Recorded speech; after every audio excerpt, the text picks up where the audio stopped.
What McDonald's minimum wage raise says about fast food franchise future. McDonald's is among fast food franchises to raise wages in a tight labor market and plans to reach an average of $15 an hour by 2024 at an all company-owned restaurants. Competition for workers is intense, and food franchises like McDonald's and Chipotle are competing with retailers like Amazon, Walmart, and Target. McDonald's CEO Chris Kempski noted in a recent CNBC Evolve interview. Labor experts say McDonald's move will pressure the 95% of its restaurants not owned by the company. And at least some McDonald's franchise owners say it is time to raise wages and think long term. For Tom Locke, his tipping point on staff wages came back in March during a conversation with a tired store manager, Heidi, in Coventry Township just outside Akron, Ohio. Earlier that week, the McDonald's location she managed for his family's business, Tom Traco, had seen a record-breaking $18,000 in sales in a single day. But as he sat talking with her at a booth, Locke realized that despite her decade-long dedication to his business, staffing shortages at the tail end of the COVID-19 pandemic were really taking a toll.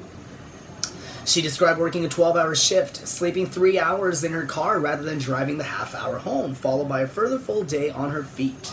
I could see the stress in Heidi's face, Locke recalled recently, and so he decided to make a change at 45 McDonald's locations that form part of his franchise business in towns and cities across Pennsylvania, West Virginia, and northeastern Ohio. He raised workers' wages. The most junior staff would earn a minimum of $13 an hour, and for managers that would move up to $20 an hour, well above what other local competitors were offering.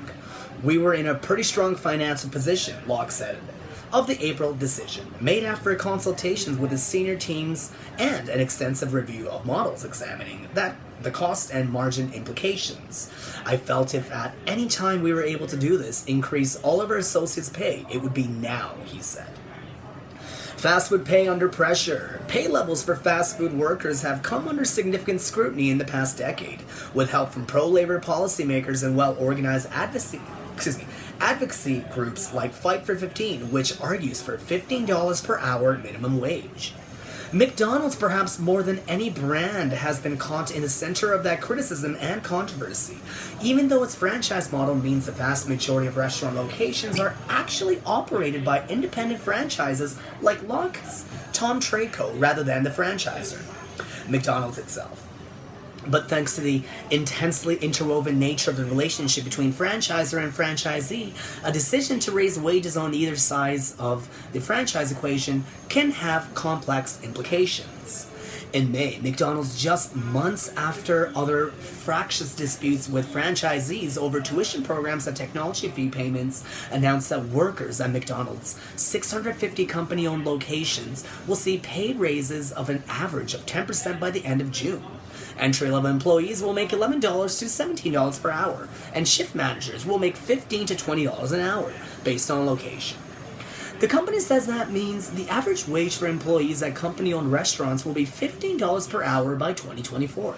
While the wage increases only take effect at locations that McDonald's Corporation owns and operates, the company encouraged franchisees that manage the 13,000 or so other restaurants to do the same for their roughly 800,000 employees, provoking anger and consternation among some franchise owners.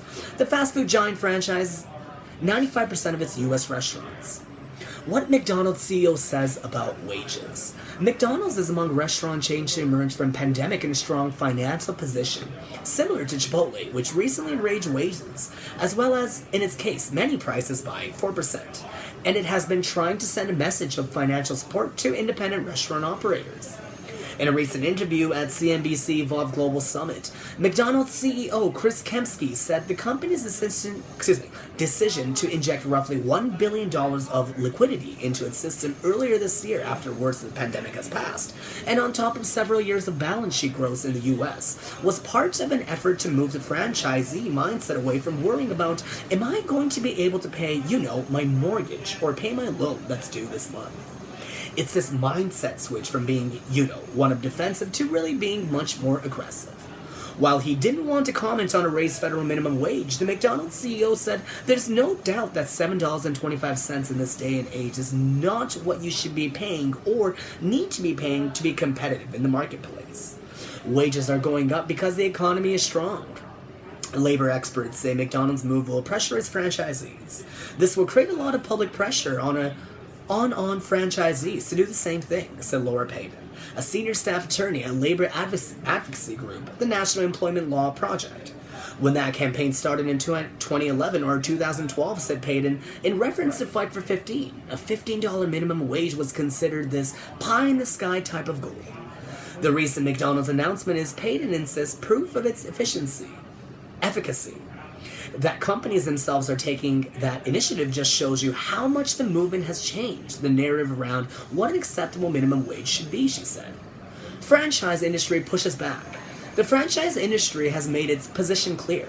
Wage floors and ceilings should be set by individual restaurant operators. Franchisees are best situated to make wage decisions in their local communities, said Pat Holler, Senior Vice President of Government Relations at the International Franchise Association. He highlighted the cost differentials between high-priced metropolitan zip codes and more rural locations. The current focus on wage levels, he says, comes courtesy of a union-driven campaign to achieve specific organizational or political outcomes by persuading the public that the franchise business model is in fact a corporate one.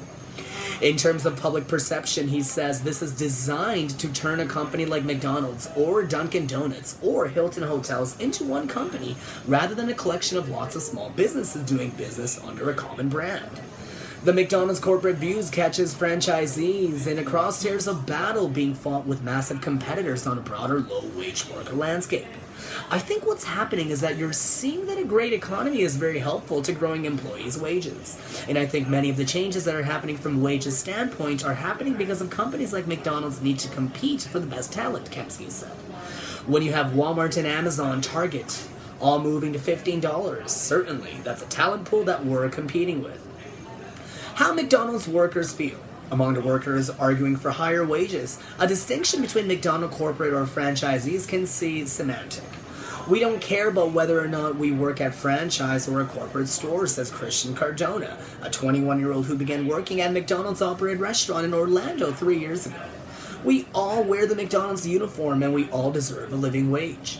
Cardona was first employed at $9.25 an hour, only $1 more than a minimum wage in Florida at the time. Then after a year, he became a manager and moved up $11 before McDonald's recently moved him to $13. If McDonald's corporate can control how franchises make their Big Macs and how they market, I know that they can figure out how to pay every single worker a living wage of at least $15, he said. For Locke, the franchise operator in Ohio, the introduction of higher wages was ultimately a business decision more than a moral one. I'll be honest with you, he said during a recent phone interview. If there wasn't a huge shortage of labor, we might not have taken the action. At the start of the year, Locke had scaled down his menu choices, helping his margins, but he was still struggling with staffing shortages. Every month, around 250 employees would leave and the same number need training. In the restaurant industry, turnover of over 100% is common. We were just a virtual hamster on the hamster wheel. We weren't going anywhere, he says. The hardest part is hiring, retaining, and training great people. But since his pay rise, introduced independently of the McDonald's announcement the following month, retention levels have shot up. To offset the higher costs, he did raise prices slightly, but think customers expected this since his team publicly communicated the higher wages for its workers. It's a long-term look at the business versus a very short-term look at the business, Locke said. I think it's a much better business model. That's an approach that shows agreement rather than friction between McDonald's corporate and independent owners and echoes the McDonald's CEO view. We're going to be transparent. We are absolutely going to make decisions for the long term, so let's not get caught up in short term here and now, Kempsky told CNBC.